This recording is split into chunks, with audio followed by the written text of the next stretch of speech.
बुद्ध आणि त्यांचा धम्म. भाग दुसरा. कायमचा संसार त्याग. 1. कपिलवस्तूहून राजगृहाकडे प्रयाण. 1. कपिलवस्तू सोडल्यावर मगध देशाची राजधानी राजगृह येथे जाण्याचा सिद्धार्थ गौतमाने विचार केला. 2. राजा बिंबिसार हा तेथे राज्य करीत होता. मोठमोठे तत्वज्ञ आणि विचारवंत यांनी राजगृह हे आपले मुख्य निवासस्थान बनविले होते. 3. हा विचार मनात ठेवून गंगेच्या वेगवान प्रवाहाची तमान बाळगता तो तिचे पात्र ओलांडून पलीकडे गेला. 4. वाटेत तो प्रथम साकी नावाच्या ब्राह्मण योगिनीच्या आश्रमात थांबला. नंतर तो पुढे पद्मा नावाच्या दुसऱ्या एका ब्राह्मण योगिनीच्या आश्रमात गेला आणि मग रैवत नावाच्या ब्राह्मण ऋषीच्या आश्रमात जाऊन राहिला. त्या सर्वांनी त्याचे आदरातिथ्य केले. 5. त्याचे आकर्षक व्यक्तिमत्व, वागणूक आणि इतर सर्व पुरुषांना मागे टाकणारे त्याचे विलोभनीय सौंदर्य पाहिल्यावर त्या प्रदेशातील लोक त्याने अंगावर संन्याशाचे कपडे घातलेले पाहून आश्चर्य करू लागले. 6. त्याला पाहिल्यावर दुसरीकडे जात असलेला मनुष्य निश्चल उभा राही, तर उभा असलेला मनुष्य त्याच्या मागोमाग चालू लागे. सावकाश आणि गंभीरपणे चालत असलेला मनुष्य धावू लागे, तर बसलेला मनुष्य एकदम उठून उभा राही. 7. काही लोक त्याला दोन्ही हातांनी वंदन करी, तर काही पूज्य बुद्धीने मस्तक नमवून त्याला अभिवादन करी.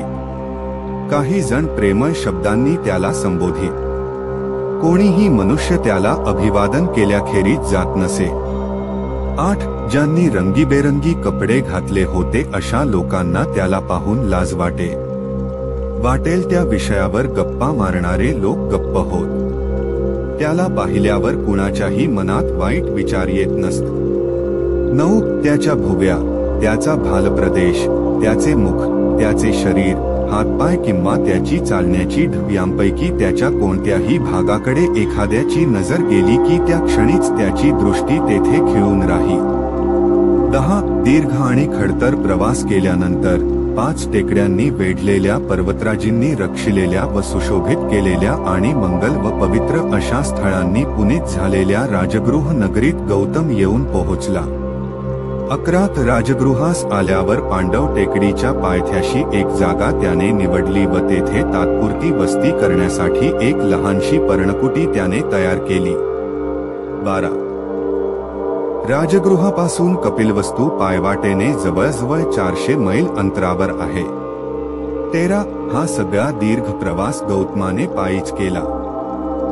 2. राजा बिंबिसाराचा उपदेश. 1. दुसऱ्या दिवशी तो उठला आणि भिक्षेकरिता शहरात जाण्यासाठी निघाला. फार मोठा जमाव त्या वेळी त्याच्या भोवती जमला. 2. त्यावेळी मगधाधिपती श्रेणीय बिंबिसार राजाने राजवाड्याच्या बाहेर लोकांचा तो प्रचंड जनसमुदाय पाहिला आणि त्याने हे एवढे लोक जमण्याचे कारण काय याची विचारणा केली. तेव्हा एका राजसेवकाने त्याला पुढील प्रमाणे हकीकत सांगितली. 3. ज्याच्याबद्दल ब्राह्मणांनी असे भविष्य वर्तविले होत की हा एकतर उच्चतम ज्ञान प्राप्त करून घेईल किंवा या पृथ्वीचा सम्राट होईल, तोच हा शाक्यांच्या राजाचा पुत्र आहे. त्यालाच पाहण्यासाठी लोक गर्दी करीत आहे. 4. हे ऐकून आणि त्याचा अर्थ मनात ओळखून राजाने त्या सेवकाला लगेच आज्ञा दिली की जा, तो कुणीकडे जात आहे ते पाहून मला येऊन सांग. तो सेवक राजाची आज्ञा होताच त्या राजपुत्राच्या मागोमाग जाऊ लागला. 5. स्थिर नेत्रांनी आपल्या पुढील केवळ जोखडभर अंतरापर्यंतच पाहत शरीराचे अवयव आणि मनात भरकटणारे विचार कह्यात ठेवून तो याचकश्रेष्ठ सावकाश आणि मोजून पावले टाकीत हळू आवाजात भिक्षा मागत चालला होता. 6. मिळेल ती भिक्षा स्वीकारून तो पर्वताच्या एका निवांत कोपऱ्यात जाऊन बसला आणि तेथे अन्नसेवन करून तो पांडव टेकडीवर चढून गेला.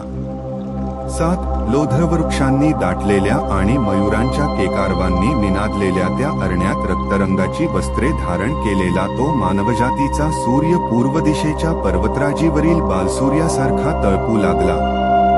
8 याप्रमाणे त्याला लक्षपूर्वक पाहिल्यावर त्या राजसेवकांनी राजाला सर्व हकीकत सांगितली आणि राजाने जेव्हा ती ऐकली तेव्हा अति आदराने आणि मोजकाच लवाजमा घेऊन स्वतः तिकडे जाण्यास निघाला. 9 पर्वताप्रमाणे धिप्पाड असा तो राजा टेकडी चढून गेला. 10 त्या ठिकाणी आसनस्थ आणि जितेंद्रिय असा तेजस्वी गौतम त्याच्या दृष्टीस पडला. जणू काही तो पर्वत हलत असून स्वतः गौतम हा त्या पर्वताचे शिखर आहे असा त्याला भास झाला. 11 शारीरिक सौंदर्य आणि पूर्ण मनःशांती यामुळे वैशिष्ट्यपूर्ण दिसणाऱ्या गौतमाला त्या नराधिपाने पाहिले आणि आश्चर्यचकित होऊन प्रेमपूर्ण आदरभावाने तो त्याच्याजवळ गेला. 12 बिंबिसाराने मोठ्या आदराने त्याच्याजवळ जाऊन त्याच्या शरीरस्वास्थ्याविषयी विचारपूस केली आणि गौतमाने तितक्याच ममत्वाने आपले मन स्वस्थ व शरीर सर्व व्याधींपासून मुक्त असल्याची खात्री दिली. 13 त्यानंतर तो राजा खडकाच्या स्वच्छ पृष्ठभागावर बसला आणि आपल्या मनःस्थितीची कल्पना देण्याच्या हेतूने तो म्हणाला. 14 बाळ, तुझ्या कुटुंबाशी माझी दृढ मैत्री आहे. ती वंशपरंपरागत असून तिची दृढता चांगली सिद्ध झालेली आहे. म्हणूनच तुला काही सांगावे अशी इच्छा माझ्या मनात निर्माण झाली आहे. माझे प्रेमाचे शब्द तू नीट ऐक. 15 सूर्यापासून ज्याचा प्रारंभ झाला आहे असा तुझा वंश, नवतारुण्य, डोळ्यांना भुरळ घालणारे सौंदर्य याचा मी जेव्हा विचार करतो तेव्हा मला अचंबा वाटतो की इतर सर्व गोष्टींशी इतका विसंगत असा राजोपभोगापेक्षा सर्वस्वी संन्याशाचे जीवन जगण्याचा हा तुझा निर्धार तुझ्या मनात कसा निर्माण झाला. 16 तुझ्या अवयवांना रक्तचंदनाचा सुगंधच योग्य आहे. रक्तवर्णाची ही जाडी भरडी वस्त्रे त्यांना शोभत नाही. या तुझ्या हाताने प्रजाजनांचे रक्षण करावे, दुसऱ्याने दिलेले अन्न धारण करणे त्याला शोभत नाही. 17 म्हणून सौजन्यशील युवका, जर तुला तुझ्या वडिलांचे राज्य नको असेल तर माझ्या अर्ध्या राज्याचा तू औदार्याने स्वीकार कर. 18 याप्रमाणे तू केलेस तर तुझ्या आप्तस्वकीयांना दुःखाचे कारण उरणार नाही. कालांतराने सार्वभौम सत्ता देखील अखेरीस धीर गंभीर अशा पुरुषाच्या आश्रयासाठी धाव घेते. म्हणून या बाबतीत तू मला उपकृत कर. सज्जनांच्या सहाय्यामुळे सज्जनांचा उत्कर्ष जास्त प्रभावी ठरतो. 19 परंतु तुझ्या वंशाभिमानामुळे जर तुला माझ्याविषयी विश्वास वाटत नसेल तर अगणित अशा सज्ज असलेल्या सैन्यात आपल्या बाणांसह सामील हो आणि मला मित्र मानून आपल्या शत्रूंना जिंकण्याचा प्रयत्न कर. 20 म्हणून तू यांपैकी एका गोष्टीचा स्वीकार कर. धर्म, संपत्ती आणि सुख यांच्या नियमांना अनुसरून तू वाग. प्रेम आणि इतर गुण यांना तू अनुसर. जीवनाची ही 3 उद्दिष्टे आहेत. जेव्हा माणसे मरतात तेव्हा केवळ या जगापुरताच त्यांचा अंत होतो. 21 म्हणून जीवनाच्या या 3 उद्दिष्टांना अनुसरून त्यांची फलप्राप्ती करून घेण्यास तुझे हे व्यक्तिमत्व कारणीभूत होऊ दे. असे म्हणतात की धर्म, संपत्ती आणि सुख यांची ज्या वेळी संपूर्ण प्राप्ती होते त्याच वेळी मानवी जीवनाचा हेतू पूर्ण होतो. 22 धनुष्याची दोरी खेचण्यास लायक असलेले हे तुझे 2 बलवान बाहू निरुपयोगी राहू देऊ नकोस. ते ही पृथ्वीच काय पण त्रैलोक्य जिंकण्यास अधिक समर्थ आहे. 23 मी तुला हे प्रेमामुळे सांगत आहे. सत्ता किंवा उद्धटपणामुळे नव्हे, तुझा हा याचकवेश पाहून माझे मन अनुकंपेने भरून आले आहे आणि मी अश्रू ढाळीत आहे. 24 याचकाचे जीवन जगू इच्छिणाया गौतमा, नामवंत अशा तुझ्या वंशाला साजेसे तुझे सौंदर्य, वार्धक्य येऊन नष्ट होण्यापूर्वी वेळ गेली नाही तोपर्यंत आताच सर्व सुखांचा उपभोग घे. 25 वृद्ध मनुष्य धर्माने पुण्य मिळवू शकतो. सुखोपभोगाच्या दृष्टीने वृद्धापकाळ असह्य असतो. म्हणून असे म्हणतात की सुखे ही तरुणांसाठी असतात. संपत्ती मध्यम वयस्कर पुरुषांसाठी असते आणि धर्म वृद्धांसाठी असतो. 26 आजच्या या जगात यौवन हे धर्म व संपत्ती यांचा शत्रू आहे. आपण स्वतःला सुखोपभोगापासून दूर ठेवण्याचा कितीही प्रयत्न केला तरी आपण त्यांना टाळू शकत नाही. म्हणून जिथे जिथे सुखे सापडतील तिथे तिथे तुझ्या यौवनाने त्यांचा उपभोग घ्यावा. 27 वृद्धत्वाची प्रवृत्ती चिंतनाकडे असते. ते गंभीर आणि शांत राहण्याच्या बाबतीत तत्पर असते. फारसे आयास न करता अपरिहार्यपणे ते विकारविरहित होते. लज्जा हेही त्याचे कारण आहे. 28 म्हणून चंचल, बाह्य वस्तूंकडेच आकर्षित होणाऱ्या निष्काळजी, उतावळ्या आणि दूरदृष्टी नसलेल्या यौवनाच्या फसव्या कालखंडामधून बाहेर पडल्यावर लोक अरण्यातून सुरक्षितपणे सुटका झालेल्या माणसांप्रमाणे सुटकेचा निःश्वास टाकतात. 29 म्हणून अविचारी आणि भ्रामक असा हा यौवनाचा चंचल काल जाऊ दे. आपल्या आयुष्यातील पूर्व भागातील वर्षे सुखाकरिता राखून ठेवलेली असतात. इंद्रियांच्या आसक्तीपासून आपण त्यांना दूर ठेवू शकत नाही. 30 किंवा धर्म हे जर खरोखर तुझे ध्येय असेल तर यज्ञ कर. यज्ञ करून सर्वोच्च अशा स्वर्गात आरोहण करणे ही तुझ्या कुटुंबाची अति प्राचीन अशी प्रथा आहे. 31 मोठमोठ्या ऋषींनी जे ध्येय आत्मक्लेशाने गाठले त्याच ध्येयाची प्राप्ती, सुवर्णकंकणांनी ज्यांचे हात भरलेले असत आणि ज्यांचे चित्रविचित्र मुकुट रत्नांच्या प्रकाशामुळे चकाकत असत अशा राजर्षींनी यज्ञाच्या मार्गाने करून घेतली आहे. 3 गौतमाचे बिंबिसारास उत्तर पूर्वार्ध.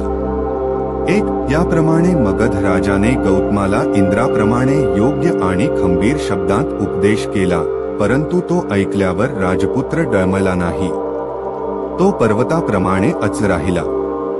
2 मगध राजाने याप्रमाणे उपदेश केल्यावर गौतमाने आपल्या शांत आणि स्नेहपूर्ण चेहऱ्यात बदलन करता खंबीर शब्दाने व खणखणीत वाणीने पुढील प्रमाणे उत्तर दिले.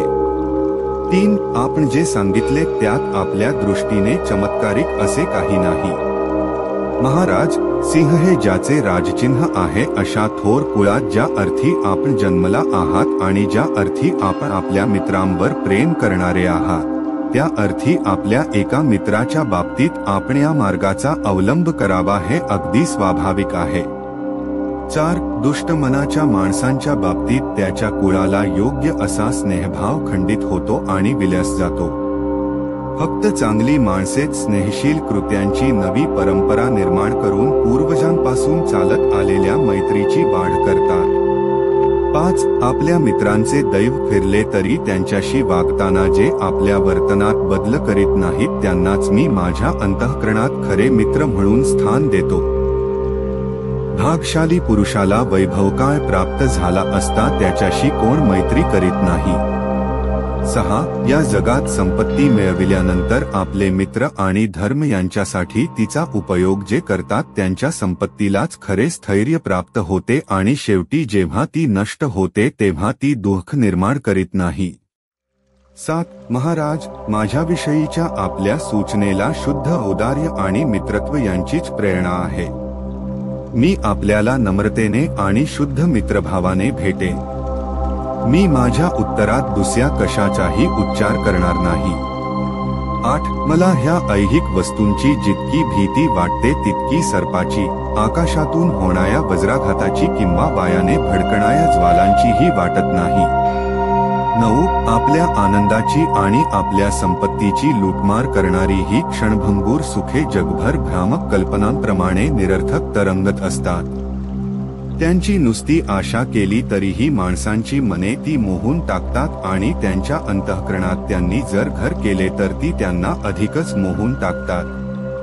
10 सुखाला बळी पडलेल्यांना देवांच्या स्वर्गात देखील आनंद मिळत नाही आणि मानवाच्या जगात तर आनंद मुळीच मिळत नाही. वायाचा मित्र असलेला अग्नी ज्याप्रमाणे कितीही इंधन मिळाले तरी संतुष्ट होत नाही त्याप्रमाणे जो तृष्णात आहे त्याला कितीही सुखे मिळाली तरी तो तृप्त होत नाही. 11 या जगात सुखासारखी दुसरी आपत्ती नाही. लोक भ्रमामुळे सुखासक्त होतात. सत्य म्हणजे काय हे समजले आणि अस्त्याची भीती वाटू लागली तर कोणता शहाणा मनुष्य स्वतःहून अस्त्याची इच्छा करील. 12 समुद्राने वेढलेली पृथ्वी ताब्यात घेतल्यावर राजे लोकांना त्या महासागराची दुसरी बाजूही जिंकण्याची इच्छा होते. सागराला मिळणाऱ्या पाण्याने तो कधी तृप्त होत नाही. तद्वतच कितीही सुखे मिळाली तरी मानवजात तृप्त होत नाही. 13 मंदत्र्याला आकाशातून सुवर्णमय पर्जन्यवृष्टी लाभली. त्याने सर्व खंड जिंकले व शक्राचे देखील अर्धे राज्य पादाक्रांत केले. तरीही त्याची ऐहिक पदार्थाविषयीची आसक्ती कमी झाली नव्हती. 14 इंद्र जेव्हा वृत्राच्या भयाने लपून बसला होता तेव्हा जरी स्वर्गातील देवांच्या राज्याचा नहुशाने उपभोग घेतला आणि आपल्या गर्विष्ठपणामुळे जरी त्याने आपली शिबिका मोठमोठ्या ऋषींना वाहाव्यास लावली तरीही तो संतुष्ट झाला नव्हता. 15 इतर उद्दिष्टे साध्य करण्यासाठी ज्यांनी आपले जीवन अर्पण केले, चिंध्या हेच ज्यांचे कपडे होते, कंदमुळे, फळे आणि पाणी हेच ज्यांचे अन्न होते आणि सर्पाप्रमाणे लांब आणि पिळलेल्या जटा ज्यांनी धारण केल्या होत्या, अशा ऋषीमुनींना देखील ज्याने जिंकले त्या सुख नामक शत्रूसाठी कोण प्रयत्न करील. 16 सुखासाठी जे धडपडत आहेत आणि ऐहिक साध्याच्या जे पाठीस लागले आहे त्यांच्या दुःखाविषयी आत्मसंयमी लोक जेव्हा ऐकतात तेव्हा सुखाचा त्याग करणेच त्यांना योग्य वाटते. 17 सुखप्राप्तीतील यश म्हणजेच सुखी माणसांवरील विपत्ती समजली पाहिजे. कारण त्याने इच्छिलेली सुखे त्याला मिळाली म्हणजे तो उन्मत्त होतो. उन्मत्तपणामुळे जे करू नये ते तो करतो व जे करावे ते तो करीत नाही आणि अशा रीतीने तो दुखावला गेला म्हणजे त्याचा शेवट अधःपातात होतो. 18 कष्ट करून मिळवून ठेवलेली, तुम्हाला फसवून जिथून आली तिथे परत जाणारी व काही काळापुरती उसनी घेतलेली ही सुखे, या सुखात कोणता आत्मसंयमी मनुष्य तो जर शहाणा असेल तर रम्माण होईल. 19 ज्यांचा शोध करून ती प्राप्त करीत असताना तुमच्या वासना भडकतात, अशा गवताच्या चुडीप्रमाणे असलेल्या सुखात कोणत्या आत्मसंयमी माणसाला समाधान लाभेल. 20 जी सुखे दूर भिरकावून दिलेल्या मांसाच्या तुकड्याप्रमाणे आहेत आणि जी राजे लोकांकडून उपभोगली गेल्यामुळे विपत्ती निर्माण करतात, अशा सुखात कोणत्या आत्मसंयमी माणसाला समाधान लाभेल. 21 ज्या सुखात रम्माण होणाऱ्या माणसावर अनेक बाजूनी संकटे कोस आणि जी वासनांप्रमाणे विनाशकारी आहेत, अशा या सुखात कोणत्या आत्मसंयमी माणसाला समाधान लाभेल. 22 ज्यांच्या अंतःकरणाचा या सुखांनी चावा घेतला आहे अशा आत्मसंयमी पुरुषांचाही नाश होतो. त्यांना आनंद मिळत नाही. संतापलेल्या क्रूर सर्पाप्रमाणे असलेल्या ह्या सुखामध्ये कोणत्या आत्मसंयमी माणसाला समाधान लाभेल. 23 हाडझळीत उपाशी मरणाऱ्या कुत्र्याप्रमाणे जरी त्या सुखाचा उपभोग माणसांनी घेतला तरी त्यांचे समाधान होत नाही. मेलेल्या हाडांच्या सापळ्याप्रमाणे असलेल्या ह्या सुखामध्ये कोणत्या आत्मसंयमी माणसाला समाधान लाभेल.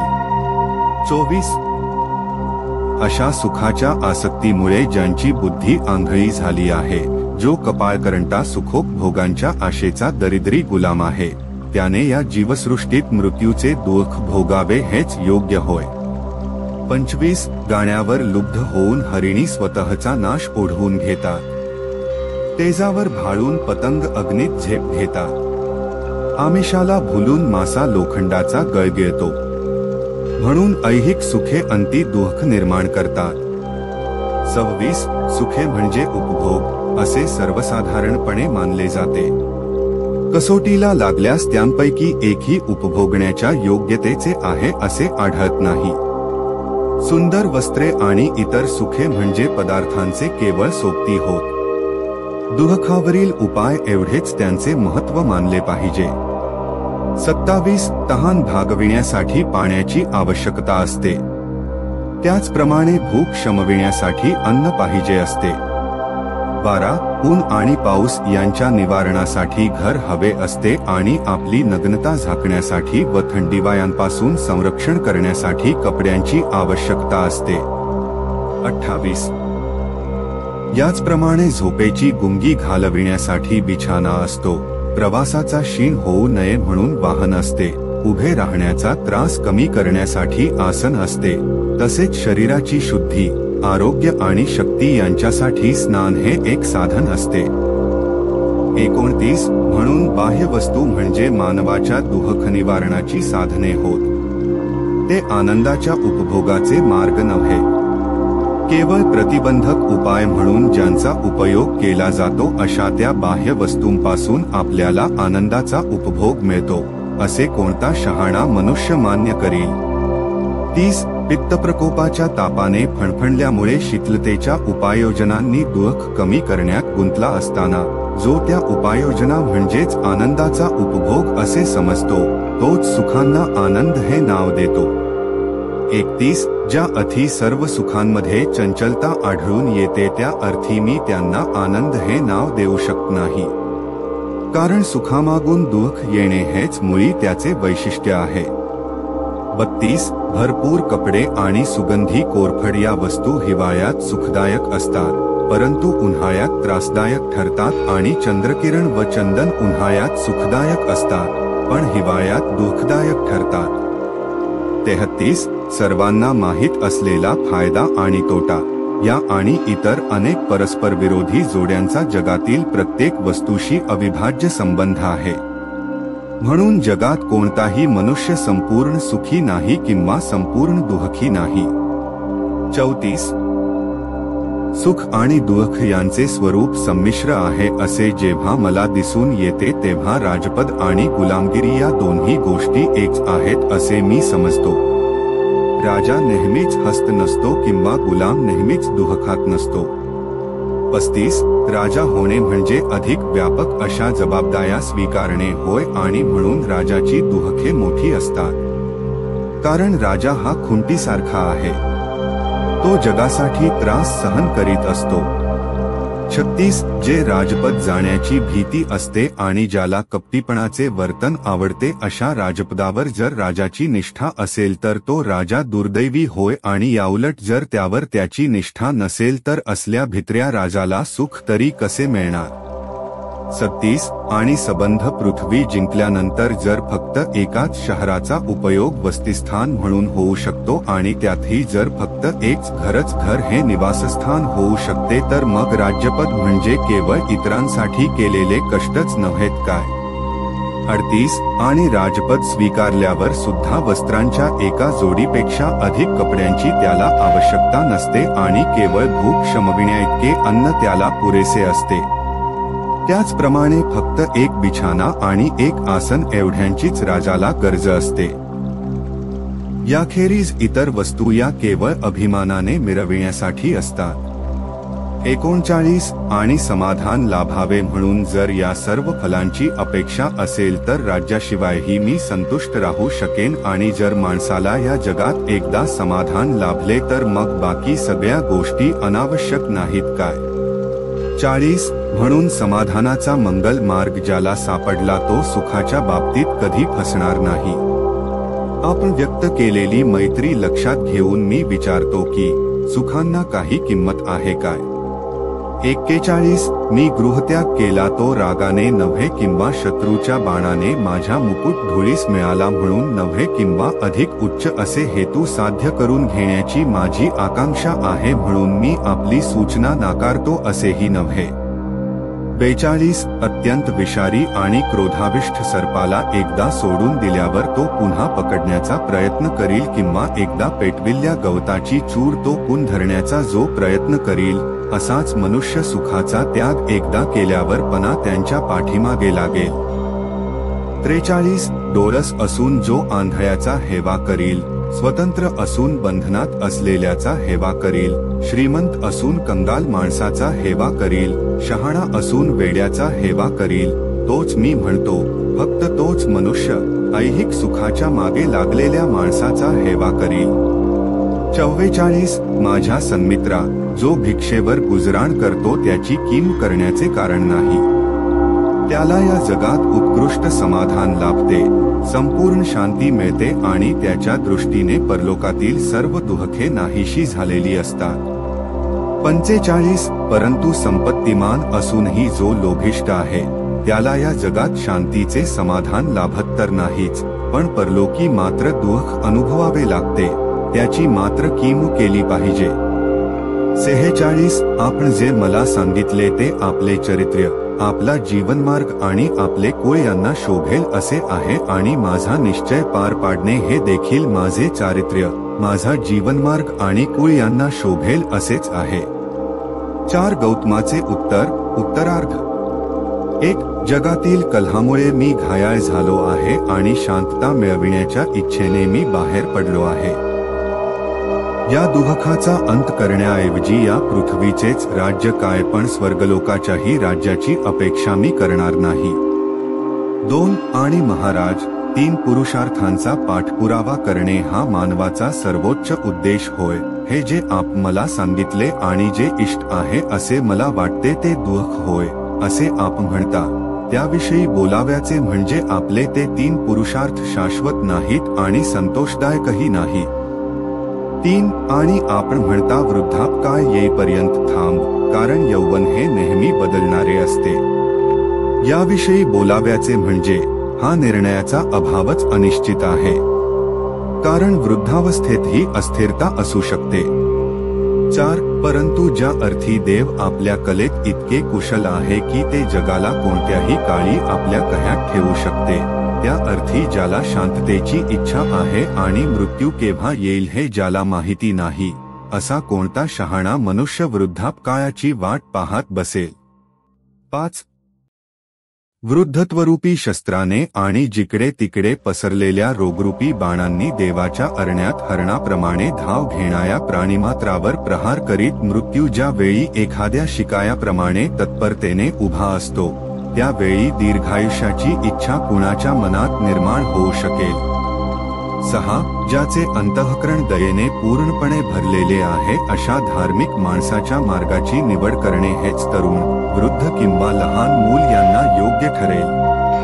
7. आणि आपण म्हणता की तुझ्या वंशाला शोभणारे आणि उत्कृष्ट फळ देणारे असे यज्ञ तू धर्मासाठी नेहमी करीत राहा, अशा यज्ञांना माझा नमस्कार.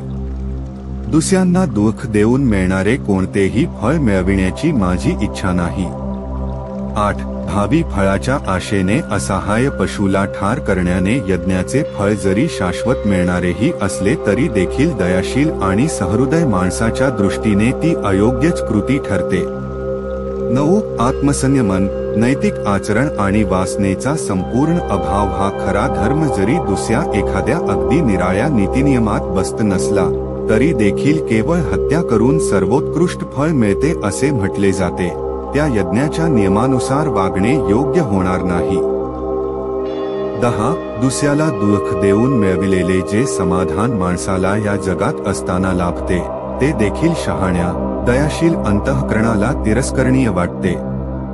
तर मग अदृश्य असलेल्या दुसऱ्या जगातल्या माणसाला सुख मिळते हे म्हणणे त्याला किती तिरस्करणीय वाटेल. 11. भावी फळासाठी कृती करण्याचा मोह मला पडत नाही. महाराज, पुढच्या जन्माच्या कल्पनेत माझे मन रमत नाही.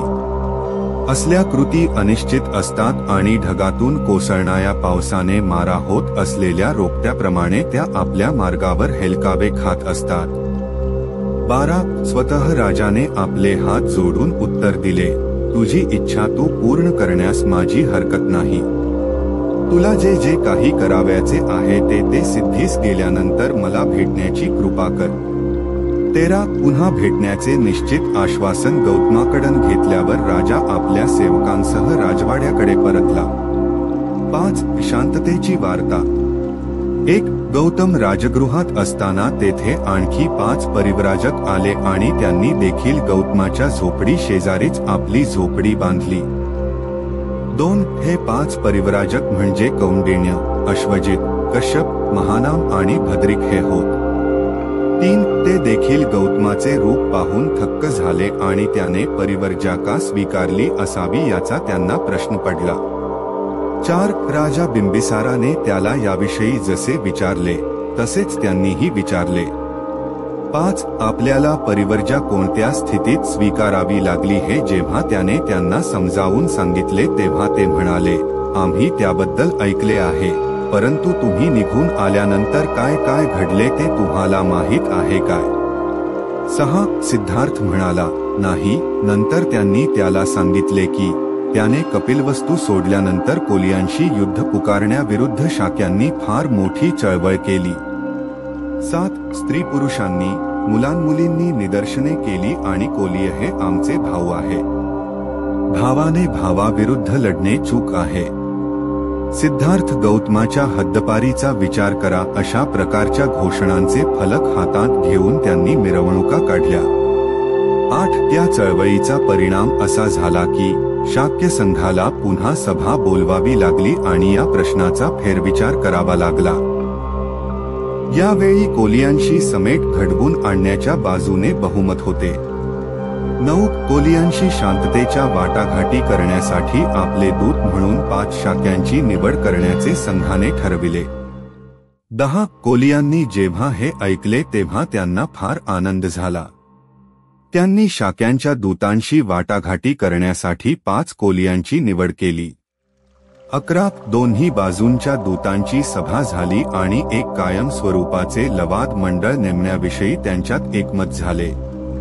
रोहिणी नदीच्या पाण्याच्या वाटपाबाबतीतील प्रत्येक वाद मिटविण्याचा या मंडळाला अधिकार देण्यात आला आणि त्याचा निर्णय दोन्ही बाजूंना बंधनकारक ठरविण्यात आला. याप्रमाणे भेडसावणाऱ्या युद्धाचा शेवट शांततेत झाला. 12 कपिलवस्तू येथे काय घडले हे गौतमाला सांगितल्यानंतर ते परिव्राजक म्हणाले, आता यापुढे तुम्ही परिव्राजक म्हणून राहण्याची आवश्यकता नाही. मग तुम्ही घरी जाऊन आपल्या कुटुंबाबरोबर का राहत नाही? 13 सिद्धार्थ म्हणाला, ही शुभ वार्ता ऐकून मला फार आनंद झाला आहे. हा माझा विजय आहे. परंतु मी घरी जाणार नाही. मी जाता कामा नये. यापुढेही भी परिव्राजकच राहिले पाहिजे. 14 त्या 5 परिव्राजकांचा पुढचा कार्यक्रम काय आहे हे गौतमाने त्यांना विचारले. त्यांनी उत्तर दिले, आम्ही तपस्या करण्याचे ठरविले आहे. तुम्ही आमच्या बरोबर का येत नाही? सिद्धार्थ म्हणाला, लवकरच येईन, पण प्रथम मला इतर मार्गांची परीक्षा केली पाहिजे. 15 नंतर ते 5 परिव्राजक निघून गेले. 6 नव्या परिस्थितीतील समस्या. 1 कोली आणि शाक्य यांनी केलेल्या समेटाची त्या 5 परिव्राजकांनी जी बातमी आणली तिने गौतम फार अस्वस्थ झाला. 2 एकटाच राहिल्यावर आपल्या स्वतःच्या स्थितीविषयी तो विचार करू लागला आणि आपली परिवर्जा पुढे चालू ठेवण्याचे काही कारण आहे किंवा काय हे तो ठरवू लागला. 3 त्याने स्वकीयांचा त्याग कशासाठी केला होता? त्याने स्वतःलाच विचारले. 4 युद्धाला त्याचा विरोध असल्यामुळे त्याने घर सोडले होते. आता ज्या अर्थी युद्ध संपले आहे त्या अर्थी माझ्या पुढे काही प्रश्न शिल्लक राहिला आहे काय? युद्ध संपले याचा अर्थ माझ्या पुढील प्रश्न सुटला असा होतो काय? 5 खोल विचार केल्यावर तो सुटला नाही असेच त्याला वाटले. 6 युद्ध समस्या ही मूलतः कलह समस्या आहे. एका अधिक विशाल समस्येचा तो केवळ एक भाग आहे. 7 हा कलह फक्त राजे आणि राष्ट्रे यांच्यातच चालत आहे असे नव्हे, तर क्षत्रिय आणि ब्राह्मण यांच्यात, कुटुंब प्रमुखात, मातापुत्रात, भावाबहिणीत आणि सहकायात देखील चालू आहे. 8 राष्ट्राराष्ट्रातील संघर्ष हा प्रसंगोपात असतो, परंतु वर्गावर्गातील संघर्ष हा वारंवार होणारा आणि शाश्वत स्वरूपाचा असतो. हा संघर्षच जगातील सर्व दुःखांचे मूळ होय. 9 युद्धामुळे मी घर सोडले हे खरे, पण शाक्य व कोलीय यांच्यातील युद्ध संपले असले तरी मी घरी जाऊ शकत नाही. मला आता असे दिसून येते की माझ्या पुढील समस्येने विशाल रूप धारण केले आहे. या सामाजिक संघर्षाच्या समस्येचे उत्तर मला शोधून काढले पाहिजे. 10 जुन्या प्रस्थापित तत्वज्ञानाने या समस्येचा उलगडा कितपत करता येईल? 11 त्या सामाजिक तत्वज्ञानापैकी एखाद्याचा स्वीकार करणे त्याला शक्य आहे काय? 12 प्रत्येक गोष्ट स्वतःच तपासून पाहण्याचा त्याने निश्चय केला.